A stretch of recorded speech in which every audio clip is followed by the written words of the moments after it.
Hey, this is Pastor Vince, and I am here at El Rancho this morning, getting ready to go buy some oxtail.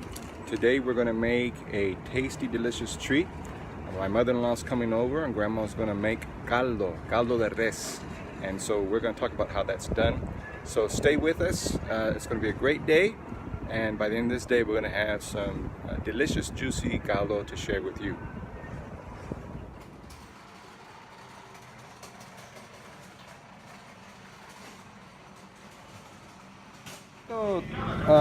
Tres pedazos de cola de res.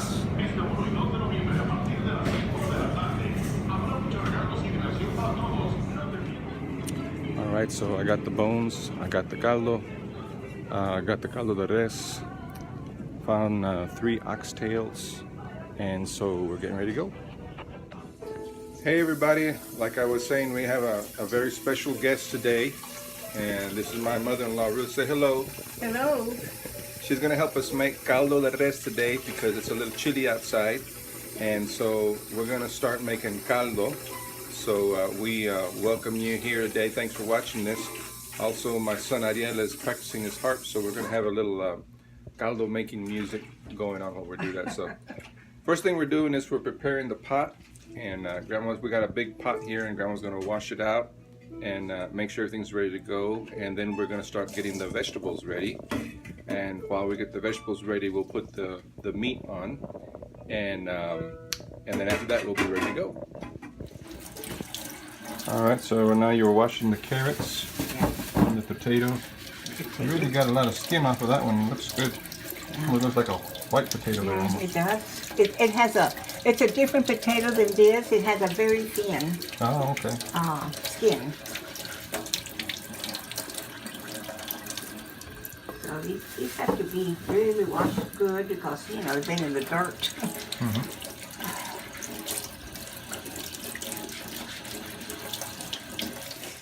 Alright, we're getting ready to look at the oxtails now. And this is the particular slice of beef that we like to use on this. Which one do you have there, Grandma? Well, that's the caldo meat, right? This is the caldo de res with a little bone, because the bone is what gives it a lot of flavor, good flavor. Oh, okay. And which one does the oxtail look like? The oxtail, well, maybe it was cut up, sort of like this. The first ones you had over there? Yes, right here. This is the part of the oxtail right here. It has a lot of meat. Okay, very good. And then those are just the other... Yeah, there are other pieces of beef. Okay. And so you're going to brown it in the pot first? No, I'm going to go ahead and add the broth. Oh, okay. We don't brown it. Unless it's a roast, then you brown the roast before you roast it. I see. You don't need to brown it. No, you don't need to brown it. Excellent. No, so you can go ahead and... Alright, so we're putting the water into the pot. Yes. Now, if you will help me sit this over here on the stove. Okay. Right. Alright, so right now we're preparing the garlic. And you're going to cut off those tips, right? Oh, yes. Yeah. Some people add the skin, but I don't like to add the skin because they'll be floating around on the top of the soup. Oh, that's gross. Yeah. You know, you don't want to eat that. And you say this was your mother's recipe? My mother's recipe, yes. I used to help her cook when I was at home before I got married. Cook for 8 children and my mother and father.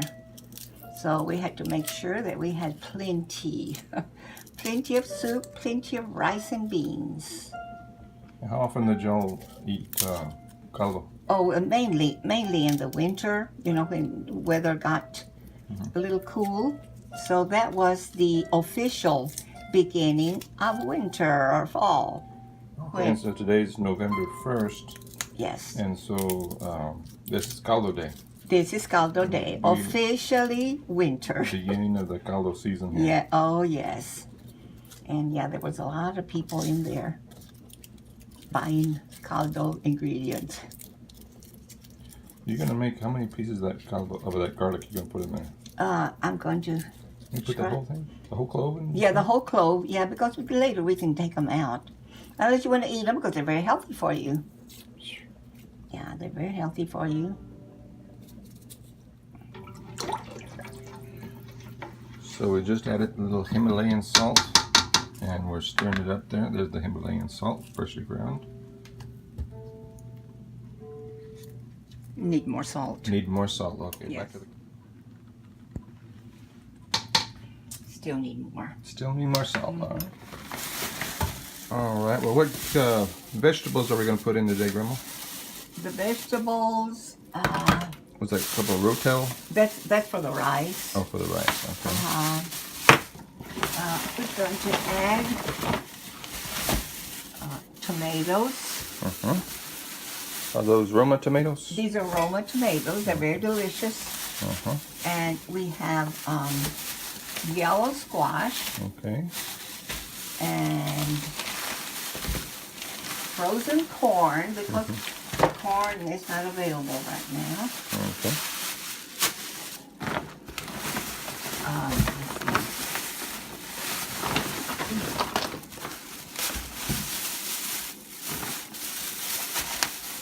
We have calabacita, Calabacita. which is the green calabacita. I believe they call it Mexican squash. Yeah, Mexican squash Okay. and the yellow squash. And we have a whole cabbage right Okay. here. And we have the yellow onions. Yellow onion. Yellow onions are tastier than the white as far as I'm concerned. All right, and then later we will make a little guacamole, and here is the guacamole. Excellent. And let me take this out. And then also with the serrano chiles, which are right here. Serrano. And also cilantro. Cilantro is very important. Okay. So here it is. So we're going to be preparing those for later on to add them to the soup. And then you also have comino. Do you use comino? Yes, I'll use a little comino, so I'm going to add that right now. Okay. Blender. Okay, so those are the tomatoes for the Chile. chile. Yeah, Okay. the tomatoes for the chile. All right. Okay, and let me check this. The meat.